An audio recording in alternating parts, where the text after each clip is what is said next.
সকল মাসের উপর এতটাই ফজিলতপূর্ণ যতটা ফজিলতপূর্ণ সকল আসমানি কিতাবের উপর কোরআন শরীফের ফজিলত। সুবহানাল্লাহ।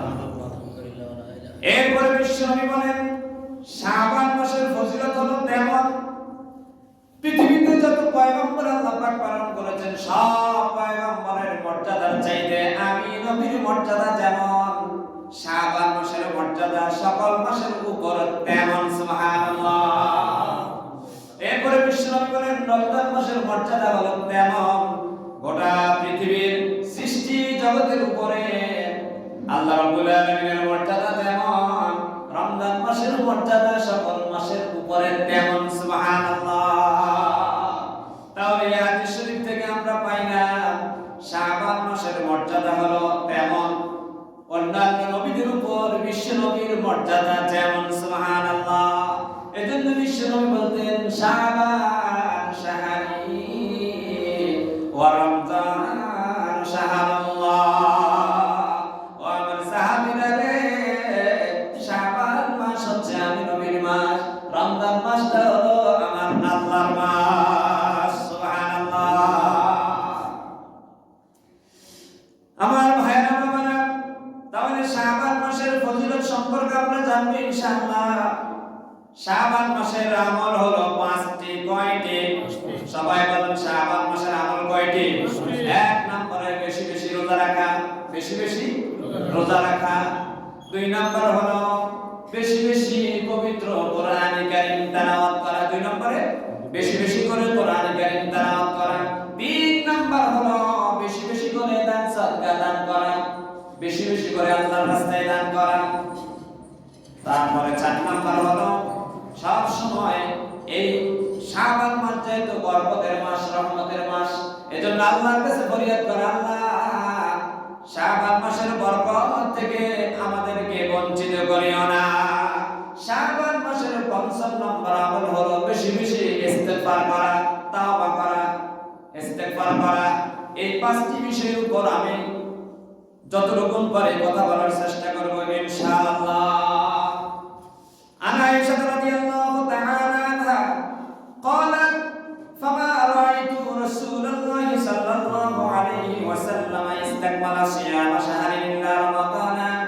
অর্থাৎ আয়েশা সিদ্দিকা রাদিয়াল্লাহু তাআলা আনহা থেকে বর্ণিত তিনি বলেন فما رأيت رسول الله আমি আল্লাহর রাসূলকে ইস্তেকমাল সিয়াম শাহর ইল্লা রমাদান রমজান মাস ছাড়া পূর্ণাঙ্গ এক মাস রোজা রাখতে আমার দাম্পত্য জীবনে কোনোদিন আল্লাহর রাসূলকে দেখি নাই। ওয়ামা রাআইতুহু আকসারা মিন সিয়ামা আর আমি দেখি নাই শাবান মাসের চাইতে এত অধিক পরিমাণে নফল রোজা রাখতে। সুবহানাল্লাহ।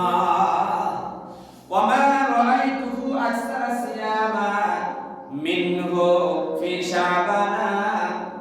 তাহলে আম্মা আয়েশা বললেন পূর্ণাঙ্গ এক মাস রোজা রাখতে দেখেছি রমজান মাসকে, আর রমজান মাস ছাড়া যেই মাসে বেশি বেশি নফল রোজা রাখতেন সেটা হলো শাবান মাস। সেটা হলো কোন মাস?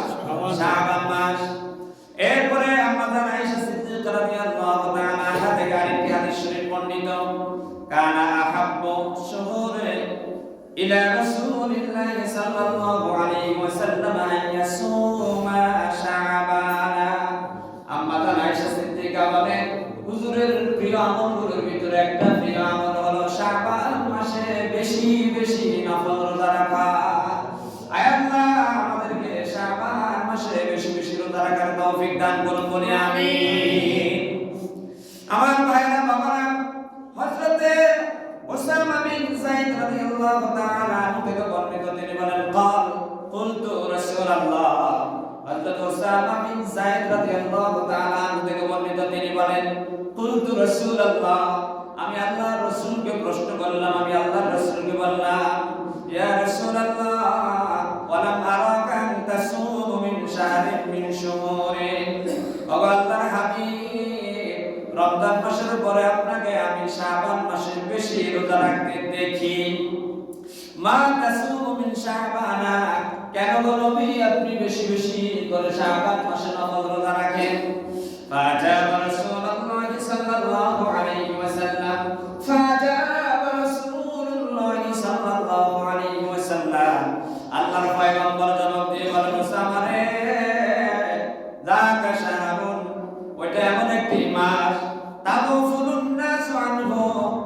বাইনা রজব ওয়া শাবান, বাইনা রজব ওয়া রমজান। ও ওসামা বিন যায়েদ শোনো, এই মাসটা শাবান মাসটা হলো রজব এবং রমজানের মধ্যবর্তী মাস। এই মাসে মানুষ গাফিল থাকে, অথচ মানুষেরা জানে না এই মাসটার ফজিলত কত। ও ওসামা বিন যায়েদ তুমি শোনো, যাকা শাহরুন ইয়াগফুরুন নাস আনহু বাইনা রজব ওয়া রমাদান। এই মাসটি হলো রজব এবং রমজানের মধ্যবর্তী মাস। ওয়া হুয়া শাহরুন, ওটা এমন একটি মাস তুরফাউ ফীহিল আমালু ইলা রাব্বিল আলামিন। পুরা এক বছরের আমাদের তোমাদের সব আমল। আবার বলছি, হুজুর ওসামারে বলো, ওসামা কেন আমি রজব মাসে বেশি বেশি নফল রোজা রাখি? শোনো, তুরফাউল আমালু ইলাল্লাহ, পুরা এক বছরের আমল ইলা রাব্বিল আলামিন, রব্বুল আলামিনের কাছে উপস্থাপন করা হয়। গত বছরের শাবান মাস থেকে শুরু করে এই বছরের শাবান মাস পর্যন্ত যত নেককার আমরা করেছি, যত নামাজ পড়েছি, যত রোজা করেছি, সব ইবাদতের সওয়াবগুলো শাবান মাসে এক বছরের ফাইনাল রিপোর্ট আল্লাহ পাকের কাছে ফেরেশতারা উপস্থাপন করে। ও ওসামা বিন যায়েদ, ফাহিব্বু আইয়ারফা আমালি ওয়া আনা সাইম। ও ওসামা, আমি চাই আমার আমলটা আল্লাহর দরবারে ওই অবস্থায় উপস্থাপন হোক যাতে করে আমি নবী রোজা অবস্থায় থাকি। সুবহানাল্লাহ। একটা ইশকাল লাগছে, একটা মুশকিলের কথা আছে। দৈনিক দুইবার আল্লাহর দরবারে আমার আপনার ইবাদত উঠে, একটা হলো আসরের টাইম আর একটা হলো ফজরের টাইমে। ফজরের টাইমে যেগুলো যায় সেগুলো হলো আমি আরেকদিনও বলেছিলাম, দৈনিক দুইবার আমাদের কাছে আল্লাহ পাকের পক্ষ থেকে ফেরেশতারা আসে। একটা আসে আসরের টাইমে আর একটা আসে ফজরের টাইমে। ফজরের টাইমে যারা আসে তারা আমার আপনার যাবতীয় আমলগুলো আসরের টাইমে নিয়ে যায়। আবার আসরের টাইমে যে ফেরেশতার দল আসে তারা ফজর পর্যন্ত থাকে। আসর থেকে ফজর পর্যন্ত আমার আপনার ইবাদত আল্লাহর কাছে উপস্থাপিত, এটা হলো দৈনিক। এরপর সপ্তাহে দুইবার আমার আপনার আমলনামা আল্লাহর দরবারে উপস্থাপিত হয়। সপ্তাহে সোমবার আর বৃহস্পতিবার। বিশ্বনবীকে প্রশ্ন করলে, ইয়া রাসূলুল্লাহ, আপনি কেন ইয়াউমুল ইসনাইন ওয়া ইয়াউমুল খামিস সুম লিমা সুমতা ইয়াউমুল ইসনাইন ওয়া ইয়াউমুল খামিস? ও আল্লাহর পয়গম্বর, আপনি কেন শনিবার, সোমবার আর বৃহস্পতিবারে রোজা রাখেন?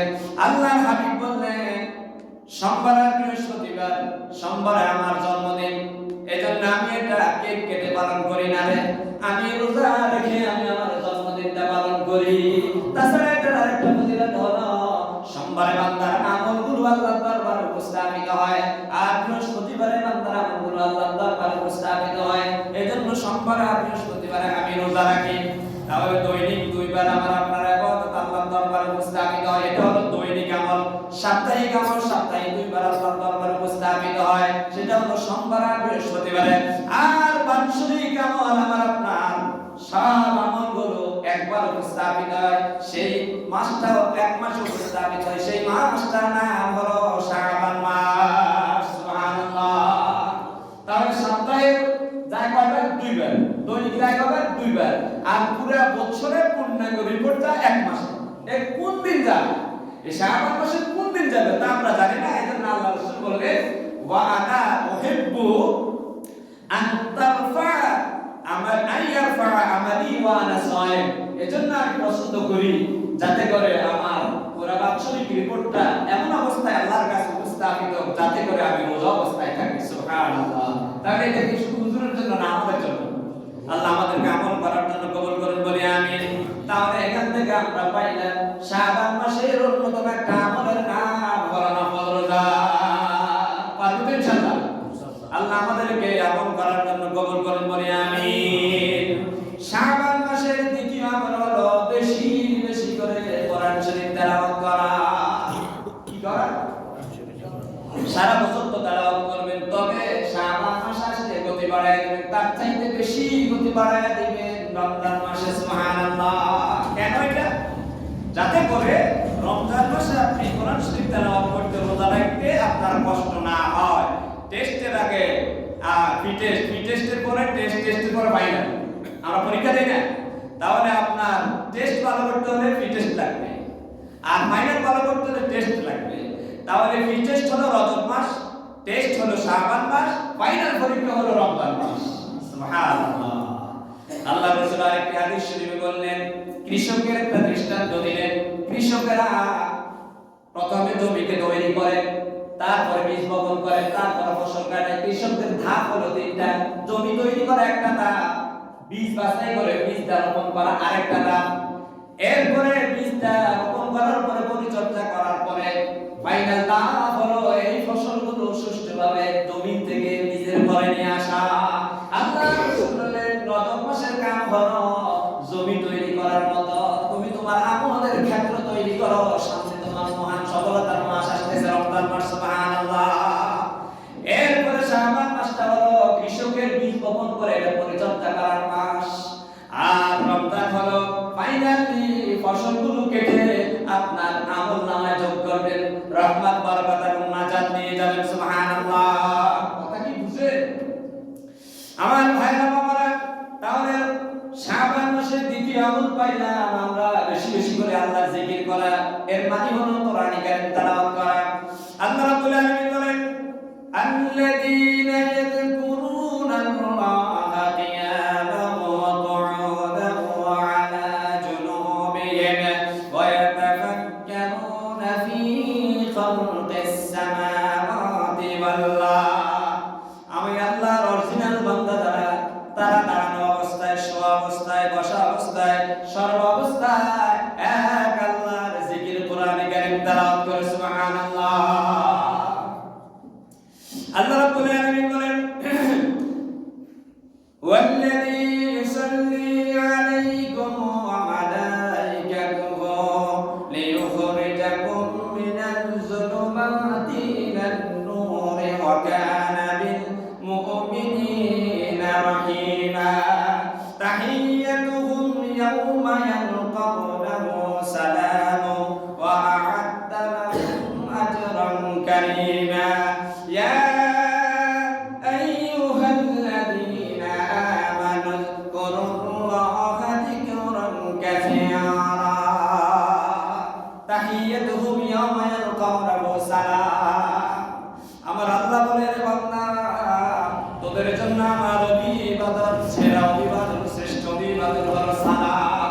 ওই মানুষগুলোর জন্য যারা সকাল সন্ধ্যায় আল্লাহ কোরআন কারীম তেলাওয়াত করে, তাদের জন্য ফজিলত হলো, ওয়াল্লাযী ইউসাল্লি আলাইকুম ওয়া মালাইকাতুহু লিইখরিজাকুম মিনাজ যুলুমাতি ইলান নূর। যারা সকাল সন্ধ্যায় কোরআন শরীফ তেলাওয়াত করে, আল্লাহ পাক তাদেরকে ফেরেশতাদের মাধ্যমে সালাম পাঠায়। সুবহানাল্লাহ। কার কথা? 22 নম্বর পারা 2 নম্বর পৃষ্ঠা সূরাতুল আহজাব। এরপর আল্লাহ বলেন, ওয়াল্লাযী ইউসাল্লি আলাইকুম ওয়া মালাইকাতুহু লিইখরিজাকুম মিনাজ যুলুমাতি ইলান নূর। যারা সকাল সন্ধ্যা কোরআন কারীম তেলাওয়াত করেন, তাদের জন্য আমি আল্লাহ অনবরত রহমত নাযিল করি। ওয়া মালাইকাতুহু, আমার ফেরেশতা ওই সকল তেলাওয়াতকারী বান্দাদের জন্য আমি আল্লাহর কাছে দোয়া করে, আয় আমাদের আল্লাহ, তোমার এই বান্দাগুলো সকাল কোরআন শরীফ পড়েছে, রাত্র কোরআন শরীফ পড়েছে, আল্লাহ তাদের প্রতি তুমি তোমার অনবরত রহমত বর্ষণ করো। সুবহানাল্লাহ। লিইখরিজাকুম মিনাল যুলুমাতি ইলান নূর। যারা সকাল সন্ধ্যা কোরআন শরীফ তেলাওয়াত করে, তাদের জন্য আরেকটা পুরস্কার হলো এই মানুষগুলোকে জুলুম নামক অন্ধকার থেকে, কুফরি থেকে আল্লাহ পাক হেদায়েতের দিকে নিয়ে আসবেন। সুবহানাল্লাহ। তাহলে শাবান মাসের 2 নম্বর আমল হলো বেশি বেশি করে সকাল সন্ধ্যা কোরআন কারীম তেলাওয়াত করা। করলে লাভ হবে কি?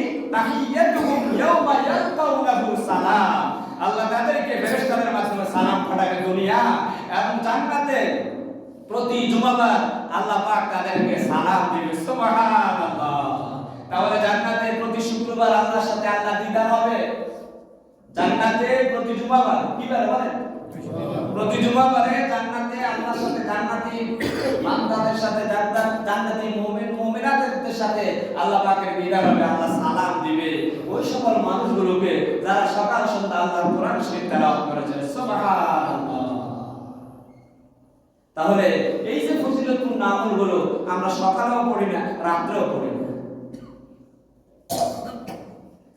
এই যে আমি দোয়ার টাইমে পড়ি না আয়াতগুলো, তাহে পড়েন আমার সাথে, তাহিয়াতুহুম, তাদের জন্য অভিবাদন, ইয়াউমা ইয়ালকাউনাহু সালাম, আল্লাহ সেদিন তাদেরকে সালাম দিবে। সেদিন মানে হাশরের ময়দানে। আল্লাহু আকবার।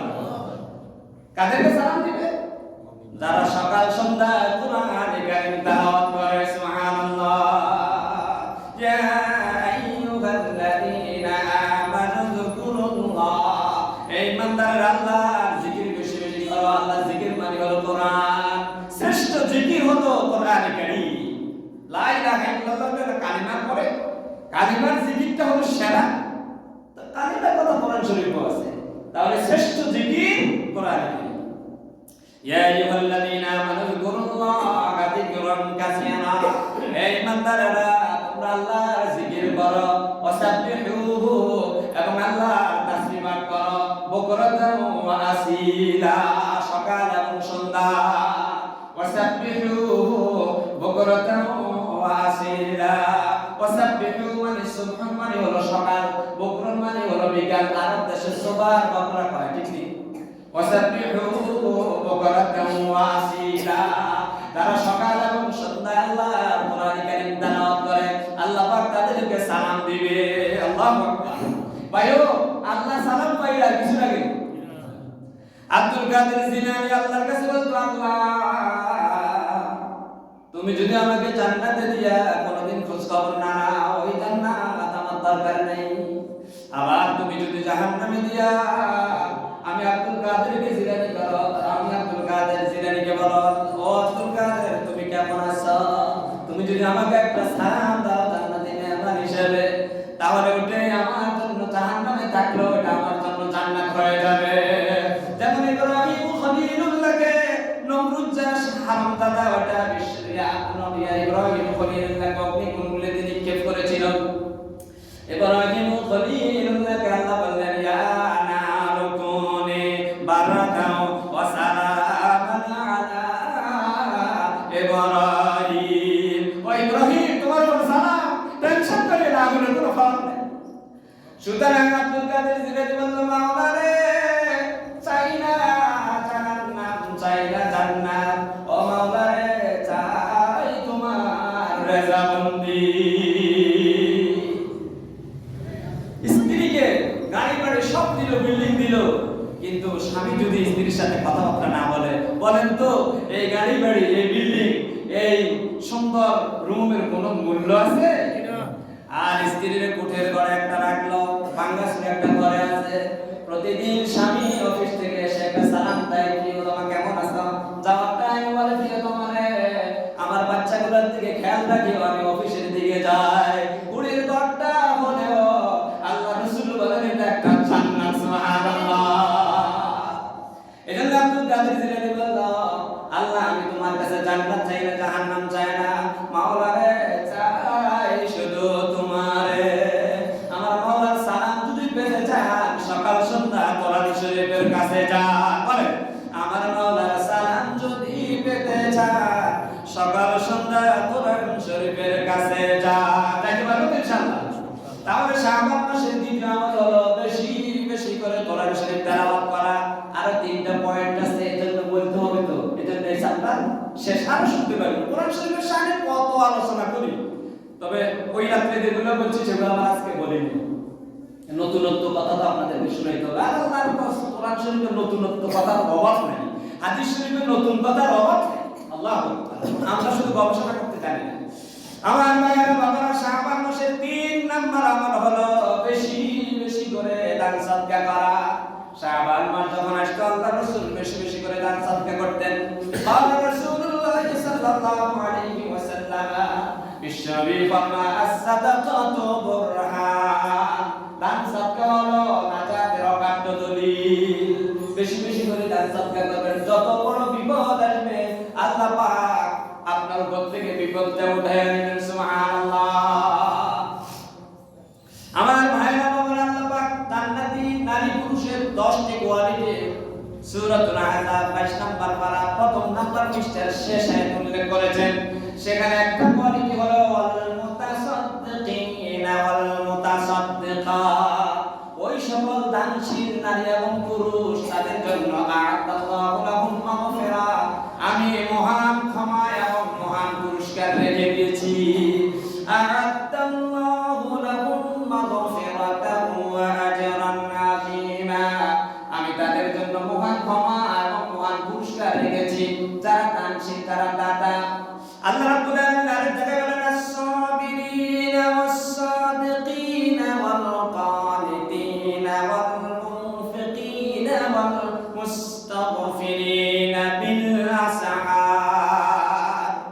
আল্লাহ রাব্বুল আলামিন বলেন যারা ধৈর্যশীল, ওয়াল কানিতিন বিনয়ী, তারপরে ওয়াস-সাদিকিন সত্যবাদী, ওয়াল মুনফিকিন আল্লাহর রাস্তায় আল্লাহর সন্তুষ্টির জন্য খরচ করে, ওয়াল মুস্তাগফিরিনা বিল আসহার এই বান্দাগুলো যখন গভীর রজনীতে আমি আল্লাহকে ডাকে, ক্ষমা চায়, ইস্তিগফার করে, আমি আল্লাহ আমার ওই বান্দাগুলোকে maaf করে দেই। সুবহানাল্লাহ।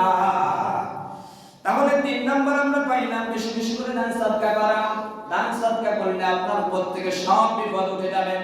আল্লাহ রাব্বুল আলামিন বলেন মাসালুল লাযীনা ইউনফিকুনা আমওয়ালাহুম ফী সাবিলিল্লাহি কামাসালি হাববাতিন আনবাতাত সাবআ সানাবিলা ফী কুল্লি সুবুলাতিন মিয়াতু হাব্বা। কোরআনে কারীমের 3 নাম্বার পারা 4 নাম্বার পৃষ্ঠায় আল্লাহ পাক বলেন যারা আল্লাহর রাস্তায় আল্লাহর সন্তুষ্টির জন্য দান করে তাদের পুরস্কারটা হলো ওই কৃষকের মতো। কোন একজন কৃষক একটা বীজ জমিতে রোপণ করলো, আমি আল্লাহর উপর ভরসা করলো, তার চেষ্টাটা সে করলো, কৃষক হিসাবে জমি তৈরি করা, মাটি বাছাই করা এটা তার দায়িত্ব। ফসল রোপণ করার পরে যখন সে অঙ্কুরিত হয়ে দানা গজাবে, পাতা গজাবে, ওই বান্দা যখন পরিচর্যা করবে, পরিচর্যা করার দায়িত্ব আমার বান্দার। আর ওই গাছটাকে ফলে ফুলে পত্র পল্লবে একেবারে পরিপূর্ণতায় পৌঁছায় দেওয়ার দায়িত্ব আমি আল্লাহ। আল্লাহর কোন বান্দা যদি একটা বীজ রোপণ করে, পরিচর্যা করে, আমি আল্লাহ আমার ওই বান্দাকে সর্বনিম্ন 700 বীজ উপহার দিব। সুবহানাল্লাহ। একটা সিঙ্গা যদি আপনি রোপণ করেন, যদি আপনাকে 700 কম দেয় তাহলে বুঝতে হবে আপনার পরিচর্যাতে ঘাটতি আছে। একটা ধান আপনি রোপণ করবেন, আল্লাহ বলছে 700 দিবে। একটা ধান থেকে 7টা শীষ গজাবে, 7টা শীষে 7টা 7টা শীষে 700 ধান আল্লাহ পাক আপনাকে দিবে। একটা নারিকেলের গাছ আপনি রোপণ করেন, একটা নারিকেল সর্বনিম্ন আপনি 700 নারিকেল পাবেন। এটা আছে কিনা আমাদের চোখের সামনে প্রমাণ। আরো বেশি আছে না, সর্বনিম্ন এটা দিবে। আল্লাহ পাক বলে আমার বান্দা যদি আমার রাস্তায় আমাকে খুশি করার জন্য 1 টাকা দান করে, আমি তাকে ওই কৃষকের মতো সর্বনিম্ন 700 দেব। সুবহানাল্লাহ। আমি আল্লাহ আমার বান্দার নিয়ত অনুযায়ী আল্লাহু ইউতাইফু লিমান ইয়াশা, আমি আল্লাহ ইচ্ছা করলে আমার বান্দার জন্য অগণিত বেগয়রে হিসাব পুরস্কার হিসাবে তাকে প্রতিদান দিতে পারি। পারে কিনা? পারে কিনা? আমার ভাইরা বাবারা, আল্লাহ রাসূল বলেছেন সামাতে ইউজিল্লুহুমুল্লাহু ইয়াওমা লা জিল্লা ইল্লা জিল্লুহু, ইমামুন আদিলুন ওয়া শাবুন নাশাই ফি ইবাদাতিল্লাহ। লম্বা একটা হাদিস শরীফ হযরত আবু হুরায়রা রাদিয়াল্লাহু তাআলা আনহু থেকে বর্ণিত। বিশ্বনবী ফরমান কিয়ামতের ময়দানে সূর্যটা যখন মানুষের মাথার উপরে থাকবে, জমিনটা তামা হয়ে যাবে, মানুষগুলো উলঙ্গ থাকবে, গোররান হুফাতান উরাতান, মানুষগুলো খতনাবিহীন অবস্থায়, মায়ের পেট থেকে আমরা খতনাবিহীন অবস্থায় এসেছি, আবার কবরের পেট থেকে যখন আমরা উঠবো তখন আমাদের আর খতনা থাকবে না, খতনাবিহীন অবস্থায় আমরা উঠবো। এরপরে মানুষগুলো খালি পায়ে উঠবে, উলঙ্গ অবস্থায় উঠবে, কি বিভীষিকাময়, প্রচন্ড গরম। এই টাইমে আল্লাহ পাক 7 শ্রেণীর মানুষকে বলবে আমার স্পেশাল মেহমান, এদেরকে ডাকো, এদেরকে পোশাক পরানো হবে। তাদের ভিতরে অন্যতম একটা দল হলো যাদের ডান হাত এগিয়ে দিল, বাম হাতে যেটা জানে না।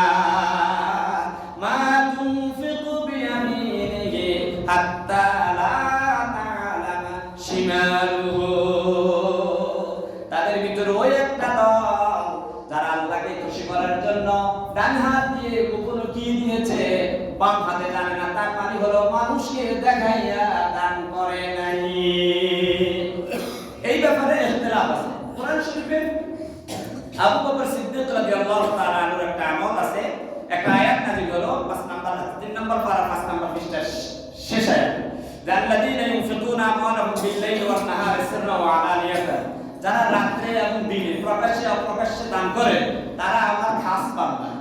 এই কথাটা আবু বকর শোনার পরে আবু বকর সিদ্দিক রাদিয়াল্লাহু তাআলা আনহু বিশ্বনবীর হাতে রাতে দিলেন 10,000 দিনার, দিনে দিলেন 10,000 দিনার। আর দুইটা অপশন আছে, যারা সিররান ওয়া আলানিয়াতান প্রকাশ্যে দেয় অপ্রকাশ্যে দেয়। এবার আবু বকর প্রকাশ্যে দিলেন 10,000 দিনার, গোপনে দিলেন 10,000 দিনার। তার মানে কোরআন শরীফের আয়াতে যেভাবে বলছে আবু বকর সেভাবে আমল করছে। আল্লাহ চারটা অপশন দিয়েছে, আমার কোন বান্দা যদি রাতে খরচ করে, দিনে খরচ করে, প্রকাশ্যে খরচ করে, অপ্রকাশ্যে খরচ করে, ফালা খাউফুন আলাইহিম ওয়া লা হুম ইয়াহজানুন, আমার ওই বান্দাদের দুনিয়ায় কোনো টেনশন থাকবে না, আখিরাতেও কোনো দুশ্চিন্তা তাদেরকে গ্রাস করবে না। আবু বকর হুবহু চারটা কথার উপর আমল করে বিশ্বনবীর হাতে 40,000 দিনার দিয়ে দিলেন। সুবহানাল্লাহ। আমার রব্বুল আলামিন ফেরেশতা জিবরাইলকে পাঠালেন, জিবরাইল রে দাদা আমার বন্ধু মুহাম্মদের খাস বন্ধু আবু বকর আমার পক্ষ থেকে সালামটা জানায় দে। সুবহানাল্লাহ। তাহলে দান সদকা করলে এই মাসে আল্লাহ রাসূল বললেন এই মাসে 3 নম্বর আমল হলো বেশি বেশি করে দান সদকা করা। আমরা করব ইনশাআল্লাহ। যার অবস্থা থেকে হাইসেট থেকে দান করার চেষ্টা করি, আল্লাহ আমাদেরকে কবুল করুন। এরপরে এই মাসের 4 নম্বর আমল হলো বেশি বেশি আল্লাহর কাছে দোয়া করতে হবে, যেটা আমরা বিভিন্ন টাইমে মাগরিবের পরে পড়ি। আল্লাহুম্মা বারিক লানা ফি রজব ওয়া শাবান ওয়া বাল্লিগনা রমাদান। আয় আমাদের রজব মাসের, শাবান মাসের বরকত কল্যাণ আমাদেরকে দাও। ওয়া বাল্লিগনা রমাদান, আল্লাহ রমজান মাস পর্যন্ত আমাদেরকে দীর্ঘ নেক হায়াত দাও। দোয়া করব তো ইনশাআল্লাহ। আগে নামাজ পরে দোয়া, বলেন আগে নামাজ পরে দোয়া। এরপরে 5 নম্বরে আল্লাহর রাসূল বেশি বেশি ইস্তেগফার করতেন। অপরাধ বিশ্বনবীর জীবনে নাই, কোনদিন আল্লাহর রাসূলের আমল নামায় একটা সগীরা গুনাহ নাই, কবিরা গুনাহ তো থাকতের কথা। আল্লাহ রাব্বুল আলামিন সূরা ফাতিহার প্রথম আয়াতে বলেন, মা তাকাদ্দামা মিন যামবিকা মা তাআখার। ও নবী, আপনার অতীতের কোনো গুনাহ নাই, ভবিষ্যতে আপনার কোনো গুনাহ হবে না, কারণ আপনার মূল কন্ট্রোলার তো স্বয়ং আমি আল্লাহ। বিশ্বনবীকে কন্ট্রোল করছেন কে? আল্লাহ। তাহলে আল্লাহ তাকে কন্ট্রোল করেন, আল্লাহ তার উপর কিতাব নাযিল করেন, তার দ্বারা গুনাহ হবে, এটা কি কোনো কথা? বিশ্বনবী নিষ্কলুষ, নিষ্কলঙ্ক, কালের কলিন্য বংশের আভিজাত্য গৌরবান্বিত এক মহান সুপুরুষ, যাকে আল্লাহ পাক নিজে সিলেক্ট করেছেন, নিজেই বাছাই করেছেন, যাকে শেষ নবী হিসাবে মহান পুরস্কার দিলেন, ইমামুল মুরসালিন, সব পয়গম্বরদের ইমাম বানায়া দিলেন। সুবহানাল্লাহ। এই নবীর কোনো গুনাহ ছিল না, তারপরেও দুটো হাদিস শরীফে এসেছে আল্লাহর রাসূল দৈনিক 70 বার ইস্তেগফার করতেন। কয়বার? 70 বার ইস্তেগফার করতেন। আরেকটি হাদিস শরীফে এসেছে আল্লাহর রাসূল দৈনিক 100 বার ইস্তেগফার করতেন। আমরা এই আমলটা করতে পারি তো? আপনি কাজ করেন, কোনো অসুবিধা নেই। ফজরের নামাজের পরে আস্তাগফিরুল্লাহ 3 বার পড়ে ফেলবেন। আপনি যতবার নামাজ পড়েন, ফজরের টাইমে তো 2 বার সালাম ফিরান, একবার ফজরের ফরজের, একবার সুন্নতের। প্রত্যেকবার যদি আপনি 3 বার করে পড়ে নেন, যোহরের টাইমে আবার আপনি প্রথমে সুন্নত 4 রাকাত, সেখানে 3 বার পড়লেন, সুন্নত 4 রাকাতে সালাম ফিরানোর পরে 3 বার পড়লেন, ফরজের 4 রাকাতে সালাম ফিরানোর পরে 3 বার পড়লেন। আবার যে ছোট সুন্নত বলি আমরা আমাদের আঞ্চলিক ভাষায় 2 রাকাতের সুন্নত, ওই সুন্নত পড়ার পর আপনি 3 বার আস্তাগফিরুল্লাহ পড়লেন। এইভাবে পড়লে যা বাকি থাকে রাত্রে শোয়ার আগে মিলাইয়া 100 বার বা 70 বার মিলাই নিতে পারবেন ইনশাআল্লাহ। আল্লাহ এক নম্বর আমাকে এবং আমার ভাইদেরকে আমল করার তৌফিক দান করুন। আরো কত আছে, একটা চ্যাপ্টারের উপরে ঘন্টার পর ঘন্টা কোরআন শরীফ হাদিস শরীফ থেকে কথা বলা যায়। সবচাইতে ইস্তেগফার হলো সাইয়্যিদুল ইস্তেগফার। আল্লাহুম্মা আনতা রাব্বি লা ইলাহা ইল্লা আনতা খালাকতানি ওয়া আনা আবদুকা ওয়া আনা আলা আহদিকা ওয়া ওয়া'দিকা মাস্তাতা'তু আউযু বিকা মিন শাররি মা সানা'তু আবু'ু লাকা বিনি'মাতিকা আলাইয়া ওয়া আবু'ু লাকা বিযানবি ফাগফিরলি ফাইন্নাহু লা ইয়াগফিরুয যুনুবা ইল্লা আনতা। এটা ইউটিউবে যাচ্ছে, আমাদের মুহাদ্দিস সাহেবের লাইভে যাচ্ছে, বাড়িতে গিয়ে ওই আইডির ভিতরে ঢুকে মুখস্থ করে নেবেন। আল্লাহ রাসূল বলেন সবচেয়ে বড় ইস্তেগফার হলো এটা সাইয়্যিদুল ইস্তেগফার, সাইয়্যিদ মানে হলো নেতা, অর্থাৎ সকল ইস্তিগফারের সেরা ইস্তিগফার হলো সাইয়্যিদুল ইস্তিগফার। সকালে একবার পড়বেন, সন্ধ্যায় একবার পড়বেন। এই শাবান মাসের আমলগুলো আল্লাহ আমাকে যাদের উদ্দেশ্যে বলেছে যারা শুনবে, আল্লাহ সবাইকে আমল করার জন্য কবুল করুন, বলি আমিন। হাদা মা ইনদি ওয়া লা ইলাহা ইল্লাল্লাহ আলাইহি তাওয়াক্কালতু ওয়া ইলাইহি উনীব। আসসালামু আলাইকুম।